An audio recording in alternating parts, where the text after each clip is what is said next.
안녕하세요 여러분, 세의사 김부인입니다. 반가워요. 안녕. 네, 날이 너무 추워졌죠. 네, 날이 추워진 것뿐만 아니라 엄청 건조해지는 계절인 극겨울이 왔습니다. 이렇게 춥고 건조한 계절에 가장 우려가 되는 문제들이 있죠. 바로 화재 사고입니다. 제가 수의사인데 이 수의사라서 왜 갑자기 화재 사고를 얘기 드리냐. 요즘 1인 가구가 늘어나면서 1인 가구와 함께 살고 있는 반려동물도 많아지고 있습니다. 우리 반려동물들이 혼자 있을 때 발생할 수 있는 화재 사고들이 주변에서 왕왕 일어날 수 있기 때문에 오늘은 반려동물이 있을 경우 화재 사고를 예방할 수 있는 요령에 대해서 여러분들하고 얘기를 나눠보려고 해요. 이제 반려동물이 이런 화재 사고를 유발하게 되는 이런 여러 가지 사례들이 있는데요. 첫 번째, 전기 레인지로 인한 화재 사고입니다.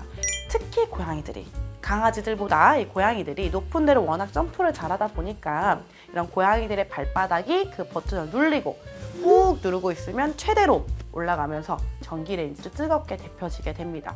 그 주변에 가연성 물질이 있다든지 누전을 일으킬 만큼으로 온도가 너무 높게 올라간다든지 이러한 문제들이 충분히 발생할 수가 있습니다. 그럼 어떻게 해야 될까요? 당연히 가연성 물질을 가장 멀리 두셔야겠죠. 웬만하면 가연성 물질들, 불에 닿으면 탈만하거나 그걸 좀 더 심화시킬 수 있는 물질들은 멀리 배치를 해주시는 게 좋고요. 그리고 외출하실 때에는 그 전기 레인지 전용 덮개를 사용해 주셔서 아이들이 그런 거를 발바닥을 못 닿게 해주시는 게 제일 중요하게 됩니다. 또한 장기간 집을 비우게 될 때는 아예 플러그를 뽑는 게 제일 안전합니다. 생각보다 우리 고양이들이 엄마 아빠가 없을 때 생활 반경이 넓고 높거든요. 그런 위험성을 보호자가 미리 조심해 주는 게 훨씬 안전하겠죠. 두 번째로 많이 발생하는 거는 바로 전선을 물어뜯어서 생기는 합선과 그 주변에 소변을 놓는다든지 하는 누전으로 인한 화재 사고입니다. 많은 전선들이 노출될 수밖에 없잖아요. 가정에서 이제 뭐 조명도 쓰실 수도 있고 뭐 TV도 있을 수도 있고, 또한 뭐 이걸 아무리 숨겨놓는다 하더라도 작은 고양이나 작은 강아지들은 꼭 그대로 막 파고 들어가서 뭔가를 놀잖아요. 그럴 경우 그런 전선을 물어뜯어 가지고 전선을 피복이 벗겨져서 그 전선 자체가 노출이 된다든지 이러면 그런 것들이 많아지면서 합선도 잘 일어날 수 있고요.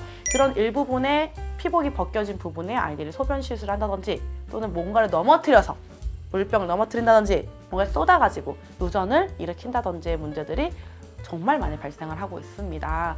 그러면 이런 것들을 예방하기 위해서는 보호자가 조심해야겠죠. 그럼 첫 번째, 당연히 정리를 잘 해놔야겠죠.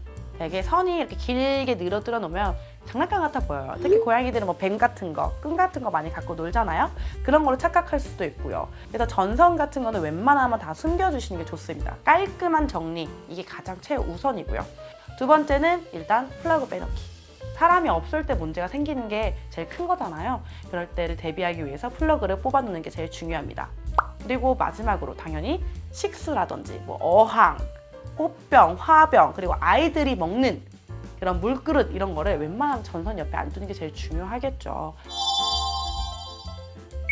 그리고 마지막으로 이거는 옛날보다는 요즘 많이 발생하고 있는데 바로 향초. 이게 향초 자체가 사람이 있을 때 보통 켜놓는다고 생각해서 되게 크게 생각 안 하시거든요. 고양이들이나 아니면 이제 바닥에 있는 강아지들이 그걸 잘 쓸어 넘어뜨립니다. 특히 뭐 아이들이 우다다 하고 놀 때 있잖아요. 뭐 사람이 있는데도 불구하고 그게 켜 있다면 쓰러져 넘어서 순간적으로 불이 날 수가 있습니다. 네, 갑작스럽게 대응하지 못할 정도 불이 번질 수가 있어서 특히나 반려동물을 키우시는 보호자님들은 웬만하면 향초 사용을 안 해주시면 좋습니다. 만약 화재 사고가 났다! 빠르게 119 신고를 하시고 우리 아이들을 안고 뛰는 게 아니면 웬만하면 최대한 이동장을 이용해 주시는 게 좋습니다. 왜냐면 우리 애들도 놀라요. 갑자기 자꾸 뛰면. 우리 아이들이 평소에 겁먹거나 또는 뭐 싫어하는 거 할 때 도망가는 위치들을 알고 계시면 좋기는 하겠죠. 그러면 바로 그 장소 가서 아이들을 안고 나올 수가 있으니까요. 그러나 그럴 순간이 없을 정도로 불이 좀 빠르게 화재가 일어나고 있다 하면 먼저 대피를 하시고 최대한 창문이라든지 현관문이라든지 이 아이들이 대피할 수 있는 문을 다 열어놓으신 다음에 보호자님 먼저 나가서 거기서 불러주셔야 돼요. 크게 이름으로. 엄마의 목소리를 듣고 그 현관문 또는 창문으로 나올 수 있게 유도를 해주셔야 됩니다. 그래 주시는 게 보호자님과 아이들을 둘 다 안전하게 대피할 수 있는 방법입니다. 물론 봄과 겨울이 훨씬 건조하니까 화재 사고가 더 많이 발생할 수도 있지만 화재 사고란 365일 조심해야겠죠. 그러니까 오늘의 영상의 예방법은 365일 항상 조심하시는 걸로 여러분들 믿도록 하겠습니다. 그러면 저는 다음에는 더 유익한 영상을 통해 여러분들 찾아뵙도록 하고요. 여러분 새해 복 많이 받으세요.